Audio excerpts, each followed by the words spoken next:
আসসালামু আলাইকুম, cooking with ফেয়ারিজে আপনাদের সবার স্বাগত। আজ আমরা ফিরে এসেছি নতুন রেসিপি নিয়ে, যেটা হলো পাতা পটল ভাজা। আপনাদের সবার অনেক অনেক ধন্যবাদ আমাদেরকে এত সাপোর্ট করার জন্য, আর আগেও আমাদেরকে অনেক অনেক সাপোর্ট করতে থাকবেন। তো সর্বপ্রথমে আমরা পটল নিয়ে নেব এবং এটাকে আমরা ফার্স্টে চেঁচে নেব এবং তারপর এটাকে আমরা এইভাবে কেটে নেব। কাটারটা আপনারা ভালোভাবে দেখবেন, তবেই ভালোভাবে শেপ আসবে। এটা আমরা দু কোণ থেকে একইভাবে কেটে নেব। ভিডিওটা ভালোভাবে দেখলেই আপনারা পুরোটা বুঝতে পারবেন। বারবার বলছি, কাটাটা সবথেকে বেশি ইম্পর্টেন্ট। কাটারটা ঠিকভাবে না হলে শেপটা ভালোভাবে আসবে না।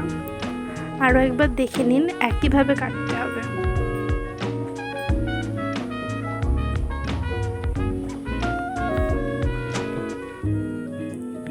পটলগুলো কাটা হয়ে গেছে। এবারে পটলে আমরা নুন, হলুদ গুঁড়ো, লঙ্কার গুঁড়ো আর ধনে গুঁড়ো